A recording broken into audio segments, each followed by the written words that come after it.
Alors AMD revient avec les Ryzen 7, donc 1800X, 1700X et 1700. Donc ce sont des processeurs 8 cœurs. 8 cœurs hyper threadés, c'est-à-dire 8 cœurs et 16 cœurs logiques. Donc il y a 8 cœurs physiques, 16 cœurs logiques. Pour faire simple, on va dire qu'un cœur peut gérer 2 flux d'informations en même temps, comme ça tout le monde aura compris. Donc on peut dire que déjà sur le papier, c'est hyper puissant. C'est hyper puissant. Et que ça peut véritablement concurrencer les Core i7 haut de gamme. Alors ça concurrence les Core i7 haut de gamme d'Intel, en tout cas ceux qui ont 8 cœurs. Donc qui sont aujourd'hui des puces vendus très cher, qui sont vendus entre 900 et 1000 euros. Alors que là, le haut de gamme d'AMD est vendu aux alentours de 550 euros, le 1800X. Ah ouais, donc c'est quand même un sacré... Néanmoins, ce qu'il faut quand même le dire, alors le test est à retrouver très bientôt, normalement cette semaine, voire la semaine prochaine sur 01net, pris un peu de retard.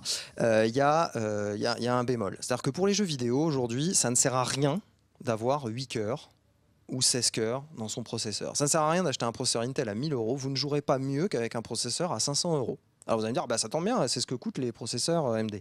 Certes, mais ils ont aussi 8 cœurs. Et aujourd'hui, les jeux, même s'il y a eu énormément de progrès là-dessus, tirent pas encore tout à fait parti du fait d'avoir plein de cœurs à disposition pour tourner mieux. C'est-à-dire qu'il faut que le développeur fasse des optimisations pour que son jeu puisse prendre aussi bien en compte les processeurs 2 cœurs, 4 cœurs, 6 cœurs, 8 cœurs, etc. C'est un boulot énorme. Donc généralement, il tranche dans le vif, il dit voilà, moi mon jeu il va tourner bien sur tant de cœurs. Basta. Et qu'on en ait 8, 9, 10, 12, 14, 24, tant que vous voulez.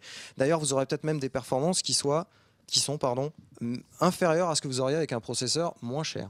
Avec 2 cœurs. Oui, parce qu'en fait, il ne sera pas optimisé pour avoir autant de cœurs, donc le jeu sera moins bon. Voilà, c'est-à-dire que sera un peu moins bonne. Voilà, il ne saura pas trop quoi en faire. Ce qui est quand même paradoxal. Ce qui est assez paradoxal. Alors, ce qu'on ne retrouve pas, par exemple, dans le monde du logiciel professionnel ou de retouche d'image, où là, on est sur d'autres problématiques, etc. Donc là, voilà. Ryzen... Mais est-ce qu'on peut se dire, tiens, j'investis dans l'avenir et je m'achète ce pros, peut-être que dans quelques... Est-ce qu'il est prévu, par exemple, que les développeurs s'intéressent aux 8 cœurs, oui, par exemple, ils travaillent dessus. Ça, c'est on peut miser sur l'avenir. Mais aujourd'hui, on sait très bien qu'un PC, ça a une durée de vie de 3 à 5 ans. Donc, et on ne sait pas demain ou dans un an si on n'aura pas fait un bond technologique. Néanmoins, les Ryzen 7 sont une bonne alternative pour tous ceux qui font énormément de retouches photo, montage vidéo, etc., qui ont une grosse et qui aiment bien jouer. Parce qu'attention, ils ne sont pas nuls en jeu, loin de là.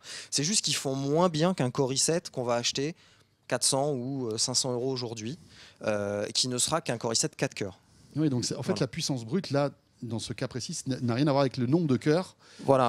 Après, c'est quoi? Ça va être le jeu. Ce qui compte pour le jeu aujourd'hui, c'est la fréquence finalement du processeur. C'est à la vitesse à laquelle l'ouvrier travaille. C'est pas combien vous mettez d'ouvriers sur la chaîne qui compte, c'est à la vitesse à laquelle il travaille. Est-ce qu'il n'y a pas un problème de fiabilité aussi? Enfin, moi, j'ai toujours l'impression que dans les débats sur les processeurs, on a toujours l'impression qu'AMD, c'est un peu le processeur pas du pauvre, mais moins bien que Nvidia et qu'il peut y avoir des... Non, que Nvidia ou AMD, c'est-à-dire que c'est des approches marketing totalement différentes, sans rentrer dans les détails, mais c'est vrai que généralement AMD abat assez vite la carte du prix par rapport aux autres.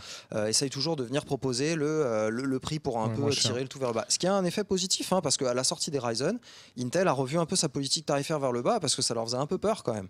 En tout cas, ce qu'annonçait AMD était assez dingue. Donc, et effectivement, chiffre à l'appui, dans certaines applis, ça fait vachement bien le job pour la moitié du prix. Tout à l'heure, on a vu des benchmarks qui étaient en faveur justement de l'AMD face au Core i7. Donc, et on ne sait pas encore qui va équiper la prochaine Scorpio. Est-ce que c'est AMD? Il y a quand même de fortes chances que ce soit AMD. Ce qui peut tirer vers le haut, notamment ces processeurs-là. Parce que comme pour la PS4 normale AMD, PS4 Pro c'est AMD, il faut que les jeux puissent tourner de la même façon. Il y a des chances, soit ISO. Il y a des chances donc que il y a des chances que ce soit une puce AMD. Et d'ailleurs, il n'est pas impossible qu'il y ait peut-être des cœurs de ça. Voilà. On n'en sait rien parce qu'on sait très bien qu'AMD... tu dis que ça coûte 500 euros déjà, ça? Le processeur coûte 500 euros. Oui, mais après, ce qu'il faut voir, c'est que... les économies d'échelle, ça ne sera pas le même processeur. Voilà, c'est du custom, c'est des choses qui sont faites spécialement pour, etc. Ça ne peut pas coûter le même prix, c'est certain. D'accord. Pour la Scorpio, rendez-vous à 10-3, les amis. C'est ça. Peut-être même avant. Il se murmure que ça pourrait être avant. On va suivre ça de près.